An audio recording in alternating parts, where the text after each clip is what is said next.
Don't even need to adjust it. Oh. Oh, it's not only that. What's wrong with it? It's very. Well, that just won't do, will it? Follow me.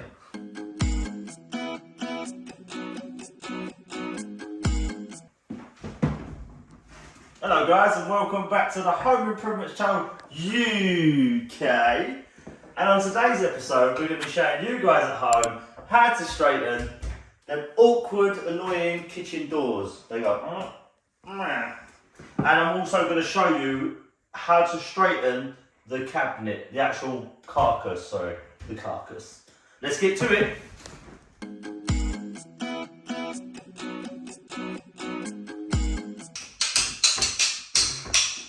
Right, so let's start with the carcass first because I said so. So, open your door, slide the little metal covers off, like so. And you're going to have 2 screws in the front, if you've got the newer style. If you haven't, unlucky. Right, for this step, so we're adjusting the carcass, remember? So we've set this one super level for you. Ooh, as you can see. All you need is a little Phillips screwdriver, crosshead, whatever you know them as. PZ, if you want to be smart. In here, you've got 2 screws on the face of it. You don't worry about the ones on the side, because that's just the fixings to the cabinet, or the carcass. This bottom one here clamps it to the wall, and that top one there actually lifts the cabinet up and down. So if you take your spirit level, put it on the side, you'll see, bloody hell, this cabinet's out. What's the chances of that? They're wibbly wobbly. So if we move that over, that's level. So that is telling us we need to either drop this left side or raise this right side. So now you've seen it on the level, we are proper out of plumb. We ain't got a plumb, so we're just going to say we're well out of apple. So you take your screwdriver. So what that bottom screw does is actually tips the cabinet backwards and forwards. This one here clamps it to the wall. We're just going to turn that half a turn so that it's not clamped to the wall, so that when we adjust it, the cabinet can slide up and down freely. Double check with your particular bracket. So on ours, left actually, and you have to give it a little pat down because they're a bit stiff. You can see it's actually lowering our cabinet down. So you just keep doing that. Double check. As you can see, we're coming into apple now. I mean plum. One more little. And that's it there. As soon as you've adjusted it, that screw that you unloosened a quarter of a turn, the bottom one that clamps it to the wall, we tighten that back up, both sides. Put your covers back on, because we're done with that now. We don't need to adjust it anymore, and then we'll move on to the door.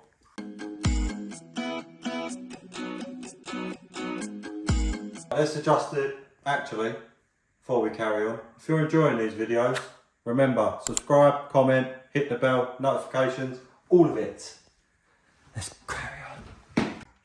This door is full lap, covers up the whole carcass. So, just something to bear in mind, you might think, my cabinet's different. If your door sits half inside and stuff like that, it's called half lap and stuff like that, it makes no odds. All we're doing is adjusting the door square and getting all your gaps between doors, if you've got 2, so they're all nice and equal. Let's get your doors level.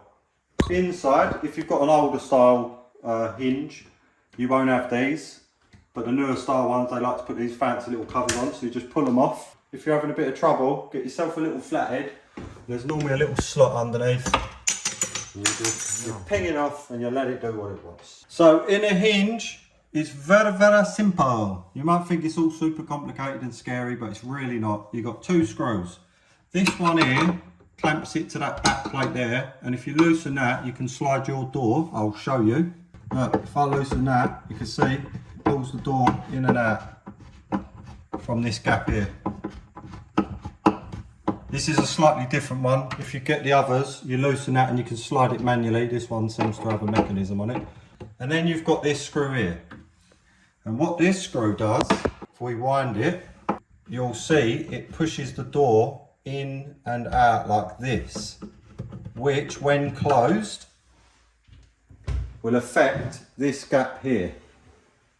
So you can see we've got a small gap at the top there and a very big gap here. So we need to push that bottom hinge into the cupboard.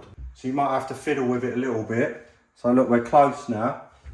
And if you need to move the door completely one way, adjust them equally. So if you do a quarter on the top, do a quarter on the bottom, so the door doesn't twist.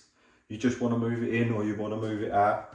But when you're trying to tip it, you're going to do one or the other. So if we had the same scenario, but this was overlapping here, you would actually pull that in rather than out until you're really happy with it. So you can do fine adjustments as you go. And once you've got that, if you've got like a really tight gap, like if you're trying to shut it and it won't close, it's getting stuck like this, it's probably binding on the back edge. So what you would do in that scenario is you would pull the hinge out like that until you've got an equal gap down here, and then you'd check it again.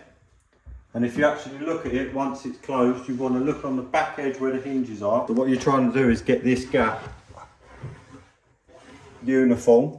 You should be able to just shut your door freely. These are soft close hinges, so it's a bit slow when it shuts. And you'll have a uniform gap all the way around.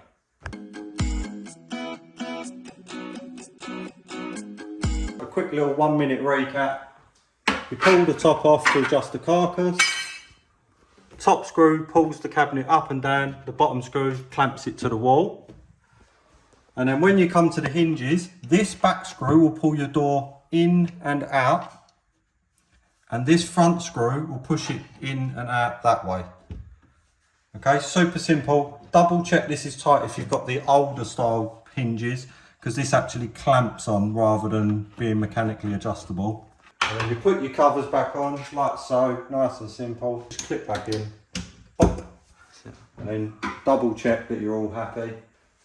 And if you've got some faulty ones, same process.